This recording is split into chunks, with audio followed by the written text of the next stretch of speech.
Good afternoon, everyone. I, Sneha, on behalf of NEN and Wadhwani Foundation, would like to invite you all for this webinar and also introduce our expert. Shailesh Vikram Singh has over 15 years of experience in investing in private equity, venture capital investing, and in business operations and entrepreneurship. He brings a strong entrepreneurial and operations perspective to investments, having co-founded one startup in community space in early 2000, from where the team made a successful exit in 2003 and helped create another startup in agricultural commodity spaces, which was acquired by media conglomerate in 2005.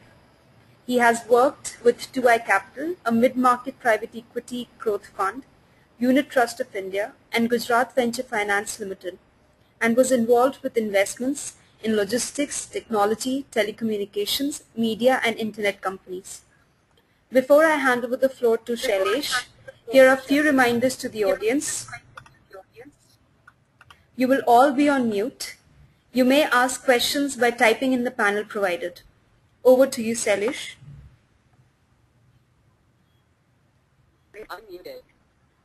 Yeah, hi. Good day, everybody. This is Shailesh here. I'm working with Seed Fund in their Delhi office, where I'm looking for investments in early stage area in Delhi NCR region and North India. Today, I'm going to talk about how to pitch to a VC, an insider's guide.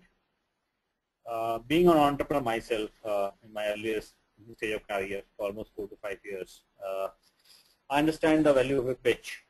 But at the same time, as an entrepreneur, we are quite anxious, we are quite worried, we are quite hopeful that every pitch is going to get a check. But majority of the time, the VC for him, so for us, a meeting with a VC is a very non-routine matter. It happens once a week, once a month when you're doing your fundraising. Now there are a lot of investors around, so probably you'll meet more people than what we used to meet in 2000 era. But still, meeting with a VC is quite an important event for an entrepreneur. But while for a VC, it is a kind of a everyday event. They are meeting 10 entrepreneurs every week, every weekday, depending on schedule. So it is like the patient-doctor thing, right? For a doctor, it is a everyday in operation. For a patient, it is a one time. So having gone through the tons of presentations, ton of presented myself trying to raise money and now trying to invest money, I see a lot of challenge into fundraising, especially the pitch side. As an investor, I worried more than an entrepreneur, I think, because I worry that probably because of a very, very bad pitch or because of a data overload, I might miss a very good opportunity, which is a loss to both parties. A loss to us as an investor that we have missed out a great opportunity, while it's a loss for an entrepreneur when he misses a great opportunity to get money, because lack of money does create challenges, whatever way you try to do. When you're trying to, so today in this short presentation, I'm trying to tell you, I think this presentation is live, is on internet for a long time, but still I thought I will revisit it and talk about the issues and probably can answer your questions which you have on this part. So when you're trying to pitch to a VC, remember one thing, that at the end of the pitch, you're not going to get the check. No investor, no venture capitalist, or no business give you business or write a check at the end of the first meeting. The aim of the first meeting is basically to get the second meeting, not to close funding. So obviously you have to present your pitch in a way which gives some excitement, which gives interest, so that the things can be escalated to next level. So rather than creating a 200-page deck of whatever you want to say, you have to kind of prepare first what do VCs want. So the big question is, what do VCs want? That's a big question, and as a lot of time, we think that what is it? Is a magic potion, some secret sauce, or it's like we say, like women, no, we don't know what they want. So is that unsolved? Probably it's not that as difficult. So who are these VCs? I remember I went to a meeting for a pitch, and there's a guy who has come with a very nice presentation. He has a very nice idea, but he was very suited, and he's not looking very at all comfortable. So I asked him that why you are coming this way, and somehow this idea doesn't relate to the personality you are carrying on. So he said, no, I have made this pitch for a VC. So the biggest mistake when you are making a pitch is making a pitch for a VC, because VC, a lot of us do believe that VCs are meant for Mars, or we don't belong to this planet. But as you can see, and you must have seen, the way, or probably you must have seen that video of Tesla. where everybody is busy on their iPod asking questions from Tesla. So, so never make a pitch for a VC. You have to make a pitch as if you are making to a consumer. If you are going to win a consumer, what is the main thing about your product? What are the things which you are going to demonstrate? This is what you have to worry about. So do not assume that the VCs come from another planet and you have to change your attire, you have to change your personality, or you have changed to make a pitch which doesn't really belong to you. So basically, faking it doesn't work. You have to be genuine as you are, because if you are not genuine, the chances are the cracks will show. And lot many times people, if they see crack, they start distrusting, and then they trust more than required for. So it's very important. So what are the difference? What are the more important part? So when it comes to presentations, I think we need to follow the basic rules. What are presentations?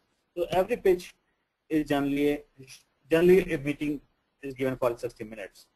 Now the first 60 minutes when you reach in a room, the first 15 minutes are changed, are lost into changing presentaries. Some outcomes have to be same classmate, some connections, and not many times there's a Microsoft and there's Mac Blues. You have carrying a Mac and there's no connector, and the project is not starting, or some this or some that. So generally you lose 10-15 minutes in that. Then during the presentations, I have rarely seen a presentation going as it is made. They are always constant questions. They are always, movement up and forth. And then at the end, you have to summarize discussion. So all this thing take under 25 minutes. So in an hour's time, don't think that you'll get more than 20-25 minutes to talk about your core idea. So when you are going to make a core idea, which is 20 minutes, so what does that mean?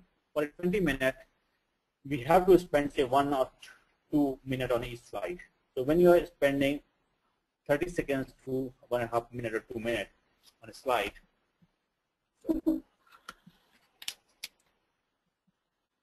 hello?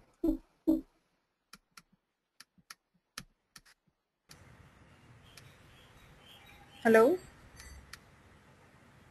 Hello? Yeah, can you hear me? Yes, I can hear you, although your screen. Yeah, screen is dark, right? Yeah.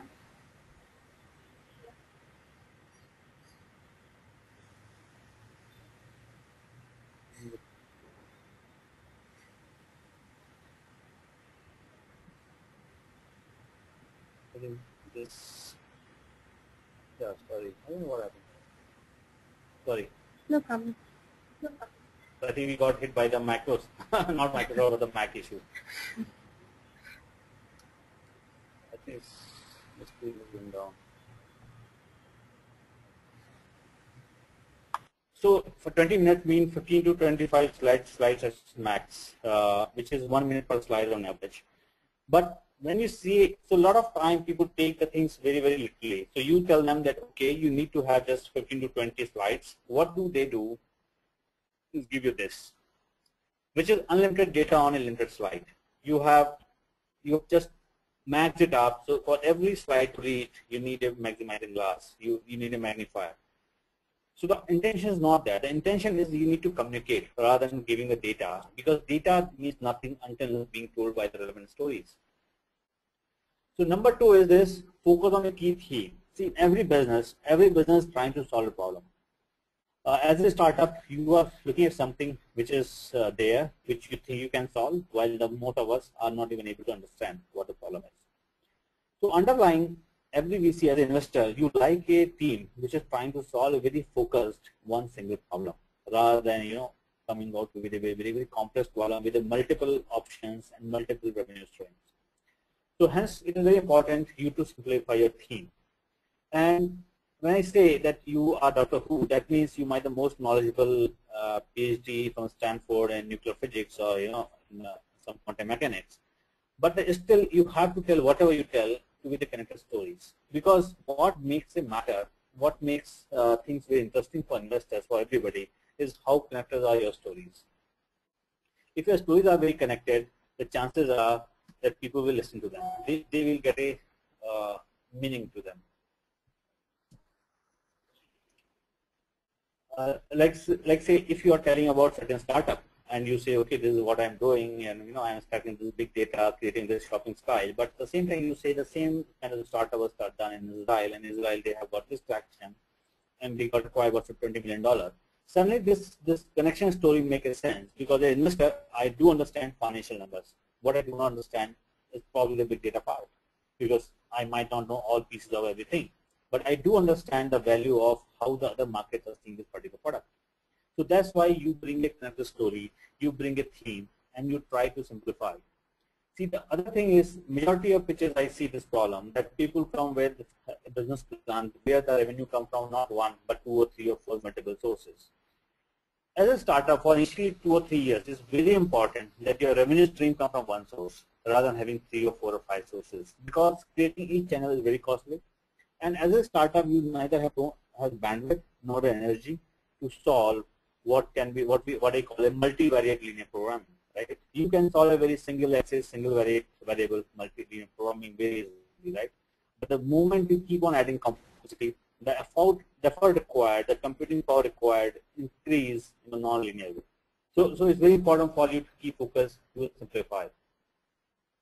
Rule number 3 is that if you got it, you flaunt it. That is basically try to get it more focused on the data side. So rather than saying that we are thinking of creating a leadership, or we want to dominate this market, or we are going to number 3 or number 4, it makes much more sense than what you have done presently. Have you got 2 beta? Are you in alpha stage or beta stage? Whether the product is ready, whether your demo is there, whether there are 10,000 downloads, whether you are already on Google Play or Android. So what is important that if you are able to give some data points, it give some sense to the other party, to the investor, as what stage you are in, at where you are going.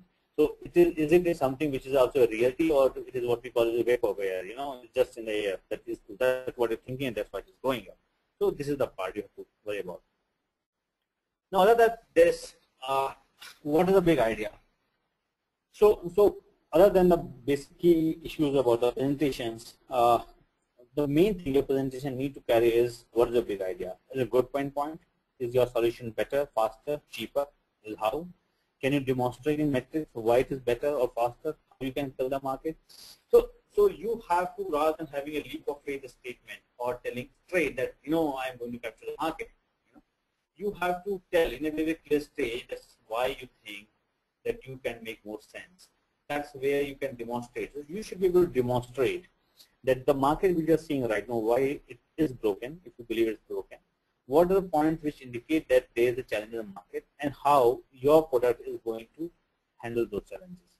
See, as a entrepreneur, the VCs, investors are very well aware of the main key issues affecting any market. Many times, some of the presentations just skip the core issues. See, if you are making a B2B product, selling to B2B or SME in India is a huge challenge. If you are selling to a USA market, even it is much more complex because the cost, scale, everything increases. So rather than sidestepping the issue or taking it very lightly that I will appoint a DSA or I will appoint a channel partner, you have to demonstrate why you should be able to capture this, why you should be able to kill that. So for every market, for every big idea, there has to be one core hypothesis, and you have to demonstrate that core hypothesis for that particular product or particular market.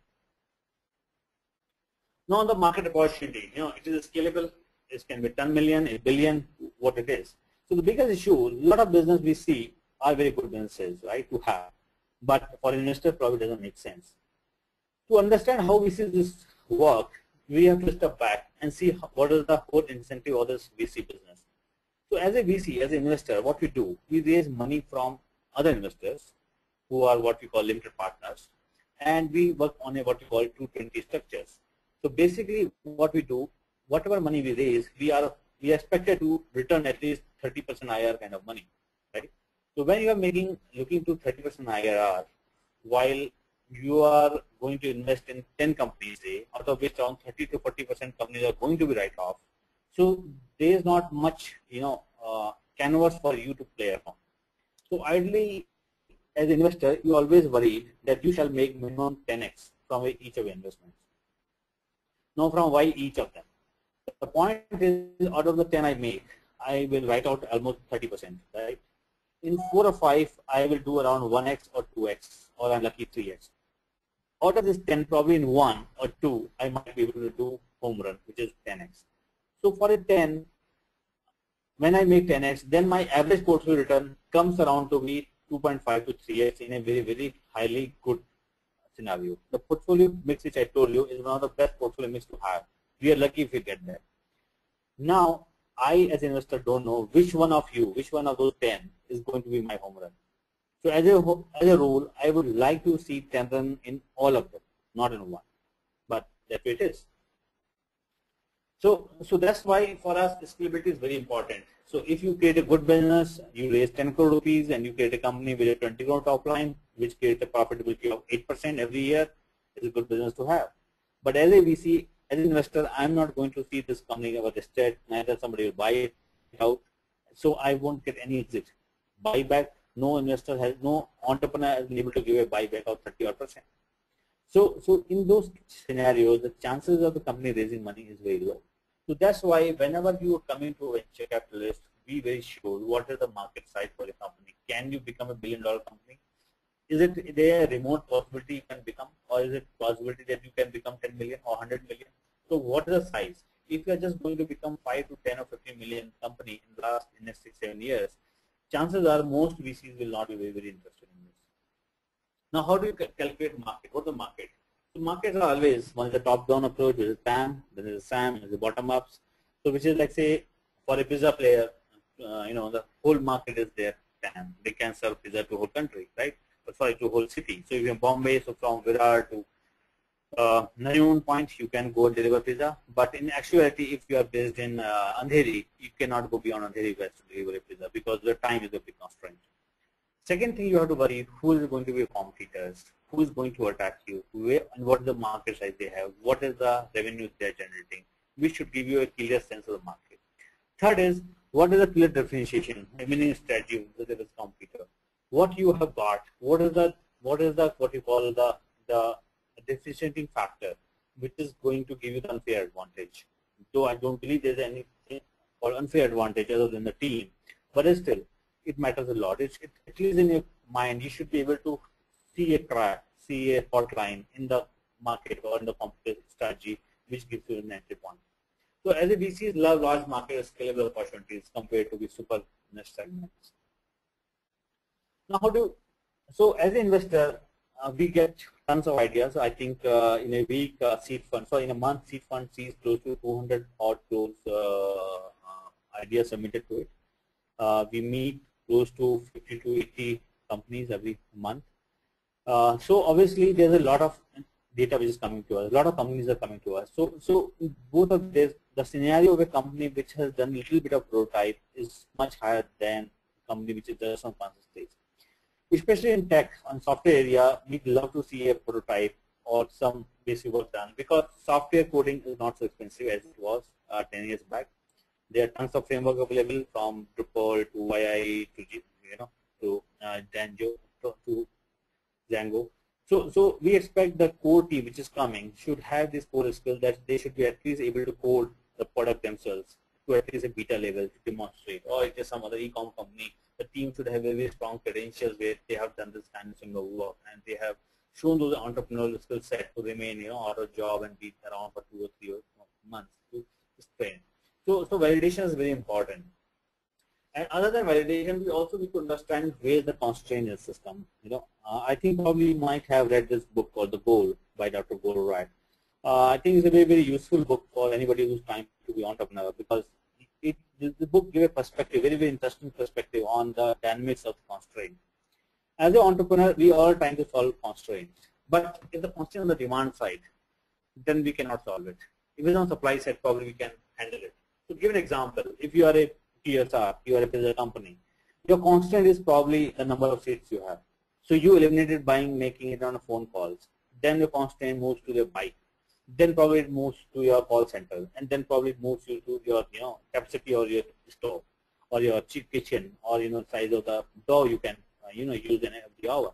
So the constraints keep on shifting, and as an entrepreneur, you should be able to determine where the constraint is because understanding the constraint will help you to handle the validation part. Okay.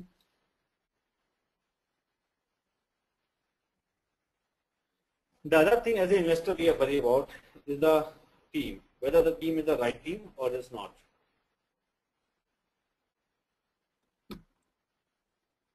So a lot of time we see what we call the opportunistic teams, where the teams have just come together because they believe the VCs like it. There's a lot of right credentials, lot Ivy schools, uh, right companies, right structures, everything.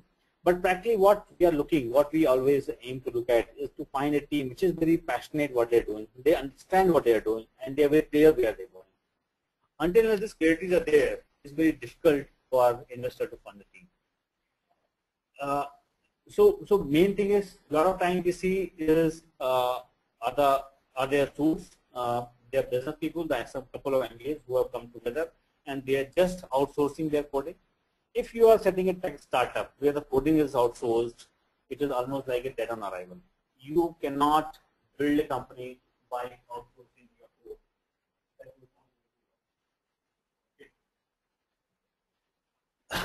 Second thing is, you have to demonstrate any trace of entrepreneurship. Okay, have you guys ever done something on your own? Have you ever witnessed this?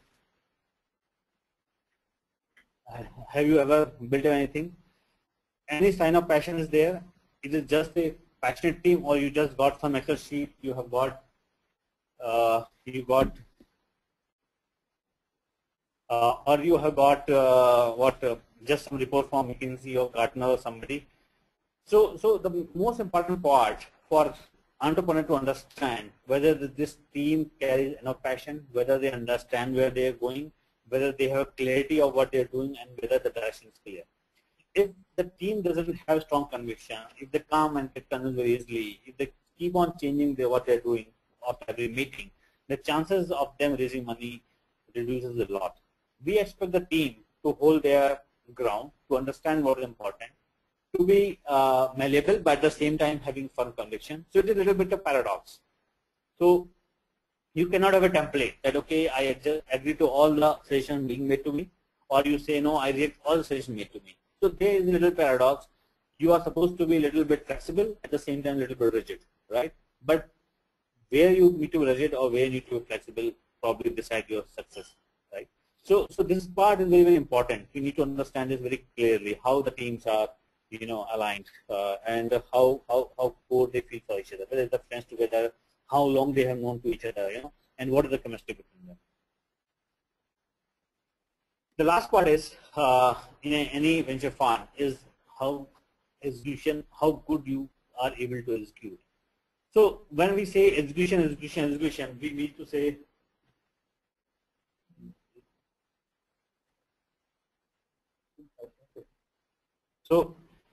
so whether you have Google AdWords, are you building so there is a very good post in AVC. I will request all of you to look at that, where this guy Paul Wilson, he talks about when a startup comes to him, how important for them to see the first level of growth, which is the first year growth coming through word of mouth, not through advertising dollars. So if you just started and your first sale is also happening because of Google AdWords, chances are we might not fund it. As a team, as a product, we expect the product to have its own legs. We cannot expect a product to grow just because you're buying advertisement. I'm not saying that advertisement is not important, it's not necessary, but it is important, but probably after year 1 or year 2 or 3, not in the first year. In the first year, the product has to run on its own legs. It has to move, it has to grow, whatever it is doing. It cannot build on what we call in supporter steroids. Same way, when you are a tech team or a tech product, are you living on Odesk or Elance, or it is your own core team, right? Are you creating an insane consumer happiness, or you are just creating a product which is also selling? So the key parameters, key metrics one need to say is, what are differentiating factor? Okay. Other thing is like, how are you hiring? Are you able to hire through your own network, whether people respect you so much they want to work with you, or you need to hire even as a startup through headhunters? So there are a lot of points which one need to understand. But again, this is not a template. You just should not add this and say, yeah, I meet this check marks. So startup is all about execution. Street fight and some fancy boardroom strategy. I remember this novel, Shantaram. So in Shantaram, he says, when you're on the street, when you do the knife fight, you know what it takes. And once you're done a knife fight, you are ready for anything. So like a startup is like doing that knife on the street. When you're doing this, when you're doing on your own, then only you know what it takes and how to build it up. If you've not done it, the chances are, and you raise money, the chances are you will never get to know what it takes, and probably won't be able to scale the company the way it should be. Other thing is the most important parameter for every investor is to know how good is the business. Is it a good VC opportunity or is it just a lifestyle business? So you must have seen tons of blogs, posts on this lifestyle versus scalable. As an investor, as I told you, the main concern I have, how can I exit this company?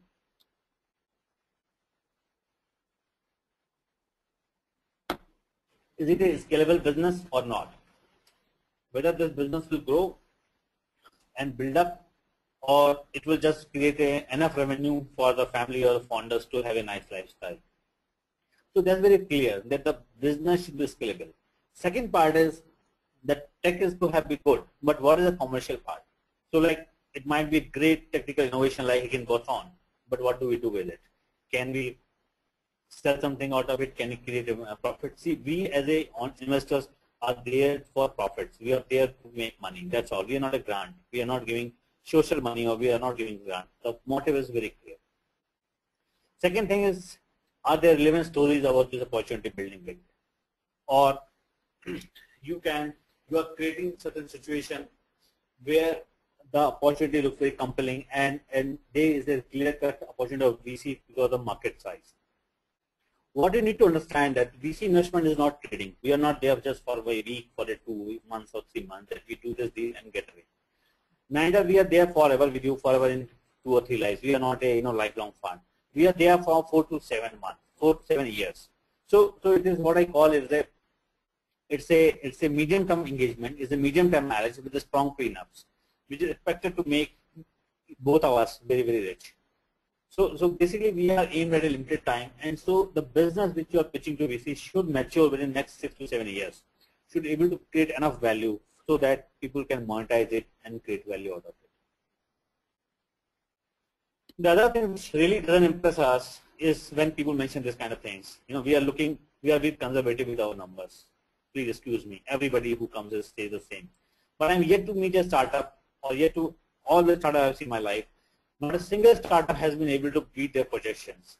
Not a single one. And many times the gap is as much as 50% or more. Second thing is we are looking from USD 5 to 10 million. So there's a gap of 5 million between 5 to 10, right? You just can't say that we are looking for 5 to 10 million. That means you are not very serious about it. Third is couple of VC interested. If they're interested, then why you're talking to us, right? Because we do not want a bidding situation scenario, right? Because it's a very early stage company. It's not a pre-IPO. We are negotiating a large contract. Well, every other company, a large contract remains large contract is in. There are tons of energy takes it. So it doesn't match. Chinese mathematics. A lot of startups, they come, they show there's a large market, and they take a very small percentage. So what the people call that you go to China and you just start selling candy to a population of say 150 billion people, and even a 1% create a 15 million opportunity, right? So that is a 150 million opportunity. So whenever you do a very large market, I mean small percentage create a huge upside. So that is more a function of Excel sheets rather than anything else. Hence, we don't like those Chinese mathematics kind of thing. And last is this buyback. If that market where you're operating is not mature enough, where the enough buyouts, IPO or M&A can happen, the chances are VC might not come in, because buyback rarely works. Rarely a company has so much cash available that can buy investors out for 2 or 3, giving them after 2 or 3x return. No company will ever have that kind of cash, right? So even if you're 100 top line company, the cash available will not more than 10-15 crores, right? And if you raise money of 10 crores, so how will you pay 100 crores? So that does not work. So the last is perfection is achieved not when there is nothing to add, but when there is nothing left to take away. There's a very beautiful line which says that rather than loading whatever data you have, data point you have, just try to say whatever you can see in the most minimal message, in a very, very zen way, in a minimalistic way, so that people can get what you're trying to do, and trying to keep your presentation as focused as possible. These are further points you can read. We'll refer to them. Very, very nice slides like death by PowerPoints, by Guy Kawasaki, 10, 20, 30 rule of PowerPoint, and how to which is by Dave McLeod. So that's it for me. thanks for your patient hearing. I don't know how many of you survived. Yeah, hi. Okay. So, Thank you, Shailesh. We'll start with the Q&A now. Our first question is from Ashfaq. He says, will the VC presentation should have the focus more on the core idea, which addresses a pain point, or the monetization part? I'm asking you this as I may be passionate on the idea, but but may not be an expert in monetizing the same. How to proceed in this scenario?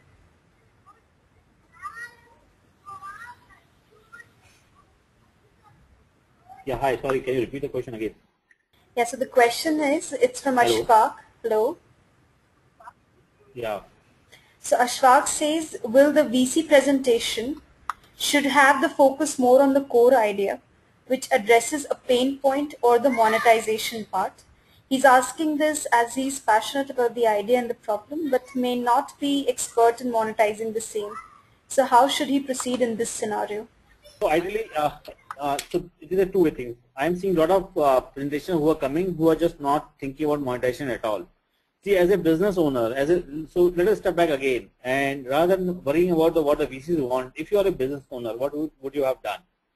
Other than your idea, you would have also worried how you'll make money in in a near future probably, but in a long scheme of things, right? Even if Facebook probably thought that how we make money. Someday we have to make money, right?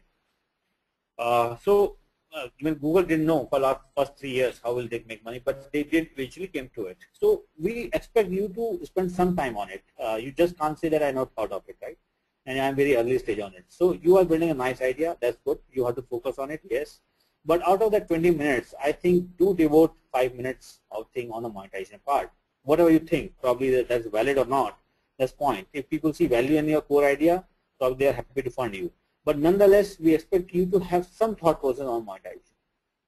And especially as seed fund, we like the companies which can break even in some time, right? Because we believe that nothing beats a company when it is breaking even. It really helps them to grow after some time. So I will expect every entrepreneur to do some. You just can't go in a room and saying that we never thought of it. Monetization we thought of it. It is a valid thing. It works in Valley, but in India, I would think that majority of investors will like to at least think, want you to think about it or have some idea how it's going to monetize. And if you don't have any skill sets, you have to find a team. You have to align with a guy who at least understands this part. That is very, very valuable. Yeah. Okay. Does that answer the query? Yes. Our next question is from Varun. He says, how much focus does a VC put on team members or team size during the presentation? So that is not very important to have the whole guys come in the team. If there are 4 people, just one come, that's okay. So that practically doesn't matter much. If you think that all guys need to talk about it, they are very passionate and they can only do it, that matters. But it's not so important. So if you have 4 people team, you can come, 2 people can come, one person can go, and it happens many times. So as an entrepreneur, when we are doing this, out of 3 of us, just 2 used to go because we are more comfortable doing pitches. So I think just choose a number which you are comfortable with. There's no rule on that.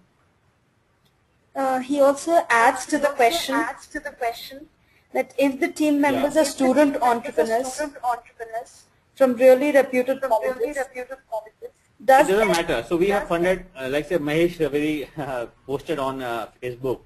So somebody asked, I am from IIT, I think Kharagpur and KPMG, and I want to submit a plan. So Mahesh said, don't worry, I won't hold that against you. So whatever phase you are, whether you're a student, are you from a good college, you're not so good college, doesn't matter. So all we worry about is, do you understand what you're doing? Can you do it much better than anybody else?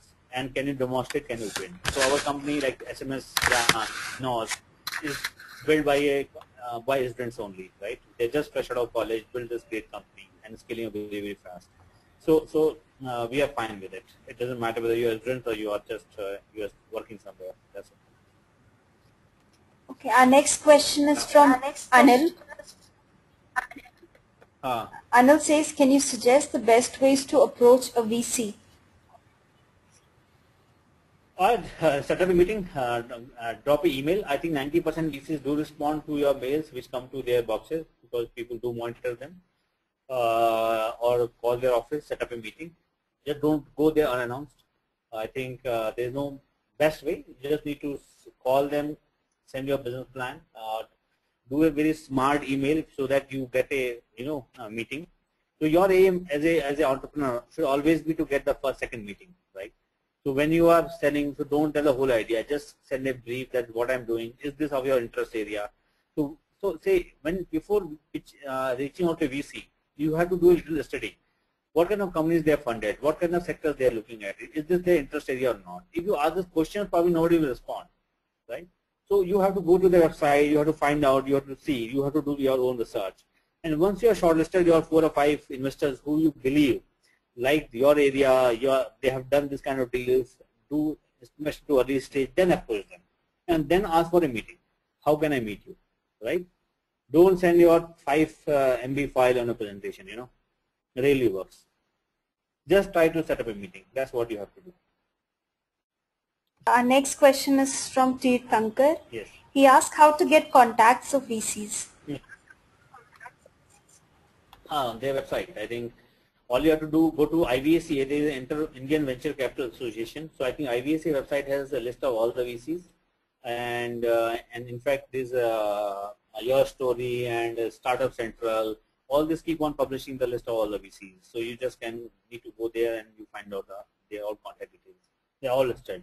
And if you want to really go very deep, SEBI has list of all the investors under a VC route. So you can find this whole laundry list. Though I don't know how many of them are still operational or not. So that might cause a lot of effort on your part. But you get list of all VCs there. Next question is from Shakti.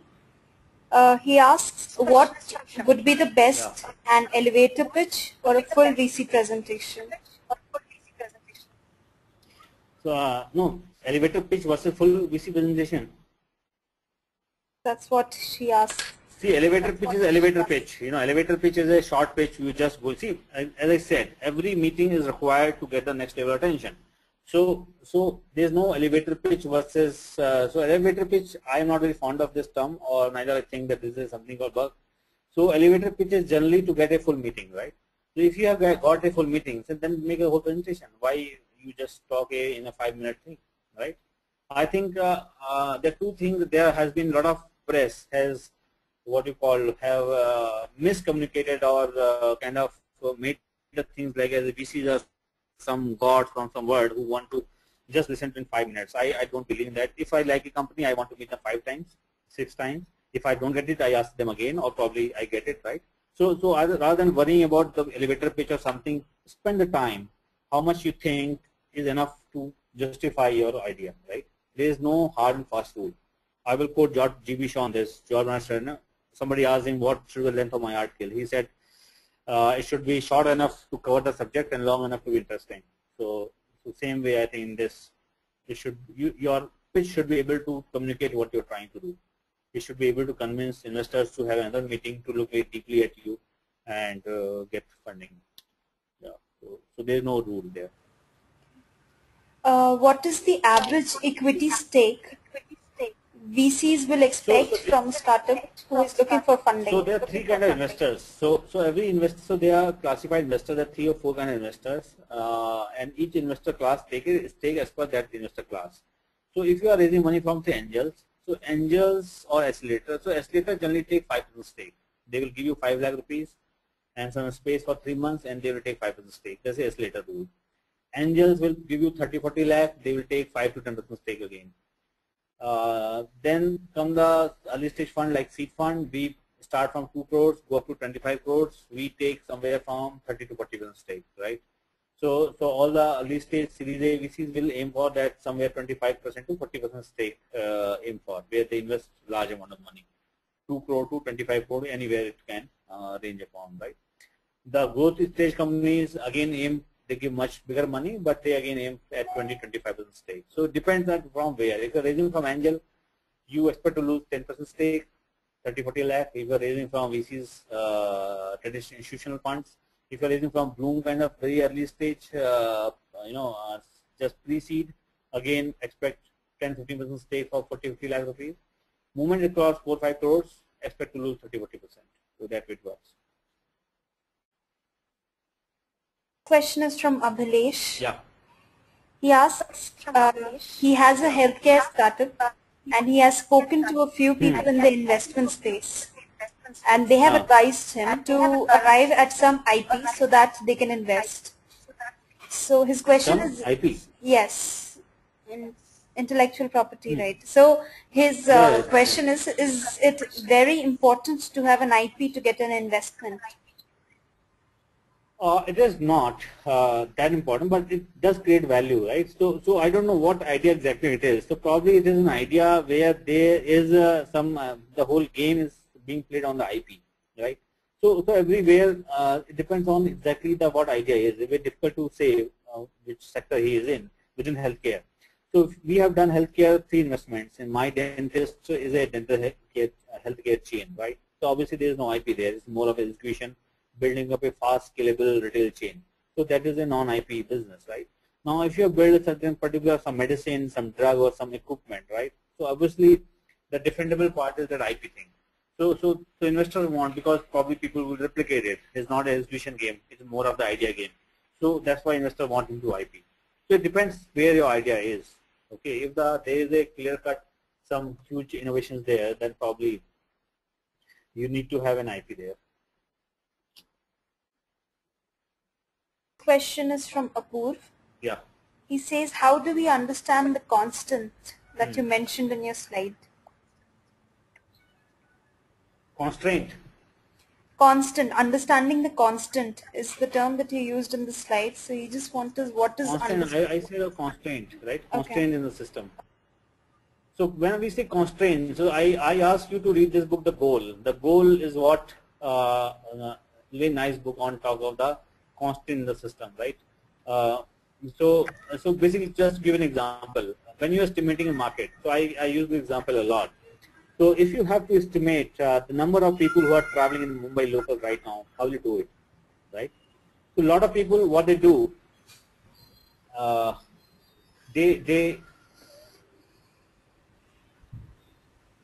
So what they do, they look at the Bombay population, do the analysis, how many number of people are traveling, what number of people are going office. Some people try to take estimate of tickets sold. So a lot of ways to do it. But there is a very clear-cut constant in the system. The constant in the system is the length of the track. The track is 30 kilometers long from Nariman points to Virar. Okay, and every train runs at a distance of 3 kilometers separation each.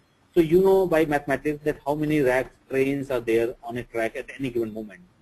And Bombay trains, given their capacity 72 people, multiply by 10, each coach has 720 people, right? And then you just get the number of people. So how you do arrive this? You arrive this by using a constraint, right? What is the constraint in the system? As I said, for a restaurant, the constraint is in the size of oven probably. Probably after some time it's the size of a room, or it's a table, or it is the bikes. It depends, right? So for every business, you have to understand for where you will hit the roadblock. It is demand side or supply side. So that is a constraint you have to figure out by your own, right? Which will hit you later or sooner.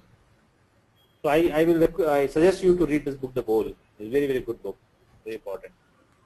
Yes. And our next question is from Tirthankar, and he asks, at what stage should you approach a VC? Is it wise to approach a VC in the very initial stage before your startup is functional? I think you should not just go and meet VC immediately. You should take your time. You should at least have a little demo ready before meeting a VC, because all this consumes a lot of time, a lot of energy. Hence, I will suggest that you should first probably meet angels and try to understand what they really want. But before that, I think you need to work more on your idea. Once it takes a little bit shape, then only you start going to VC, right? Because fundraising is also very stressful work. It takes a lot of energy, a lot of time, okay? And when people say no, it does create a negative energy. So I don't like that you just go there, because once you go get rejected, then again you go and the VC will say, yeah, I have seen him 1 year last year, 2 years back, right? So basically your foundation starts in the wrong mode. So I will suggest that you should go to meet investor only when you are ready mentally to raise money. Just don't go that. Or probably you just can go and meet somebody just for advice, which you meet people in the conferences anyway. So you can meet off the cuff without being presenting, right? And get ideas and can make somebody as a mentor. So all those things you can do without pitching it until your product is ready or you are mentally ready to raise money. That's my thought. Right. Our next question is from Sri Raman. He says, can we pitch for non-profit idea to a VC? So there are certain funds which do invest into non-profit areas. So as a fund, we do not invest into non-profit because for us, we think that the aim is the venture is they make profits, and when you create profit, you also create value. But there are certain funds which basically invest into non-profit segment. They're called impact investing. So he needs to find out about impact investors who are helping companies to grow. So I think those people will work. Not so there are one set of VCs which are called impact investors. Probably they can do that. Question is from Rishabh. Yes. He says, have spoken to a couple of VCs or angel investors, and they have advised him to get a co-founder or a team aligned first. But because of lack of funds, he cannot build a team. So he wants to ask, does seed fund supports or helps in getting a co-founder for a startup? That's a very interesting question. I think so. I think there's a probably IN is conducting a seminar how to get a co-founder. See, it is like say when you are setting up a startup, it is like going for a war, okay? And you cannot go for a war with a guy who's paid. You have to have somebody who feels for it, right? You can't build a war, win a war with a mercenary. You have to win a war with a guy who's devoted, passionate, targeted about it. So that's a very clear agenda. And a lot of people say, I don't have money, I can hire. The point is, any business which you hire, whatever amount of money you raise, the money anyway runs out, right? So you need a team, you need a guy whom you trust, who is going to hang with you, who is not there for the money, who is there for the idea. So hence, as an entrepreneur, we like the team, we like the co-founder, the solo guy, to go and convince people, to motivate them so much that they join him and become a co-founder, rather than they coming here because he was kya chalta, kya jata hai? Let me take work because I'm anyway getting the same salary or probably even better, and I'm getting start experience, so no harm, right?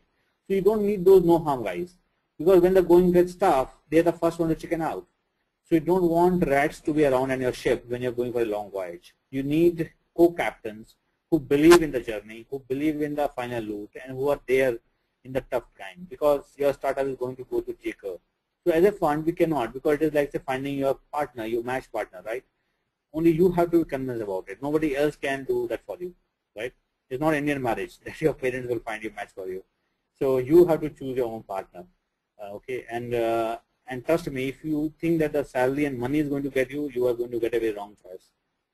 So find out people who share the same passion and same conviction about your idea. So that's very important. Yeah. Our last two questions for the day. Yeah. One is from Gaurav.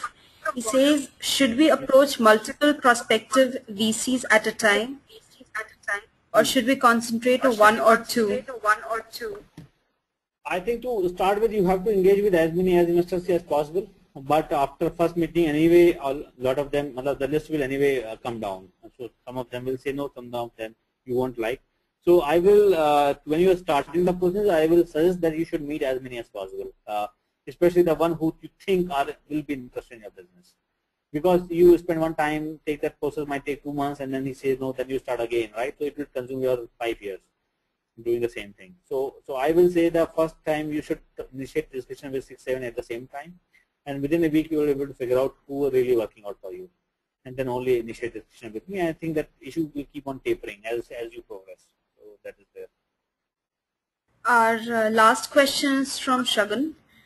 She says, I have devoted 18 months to my venture in education sector, and we are moving slow but certainly gaining more appreciation than money. But we know where to invest to boost up the complete business, but are lacking funds. So is it the right time to approach a VC?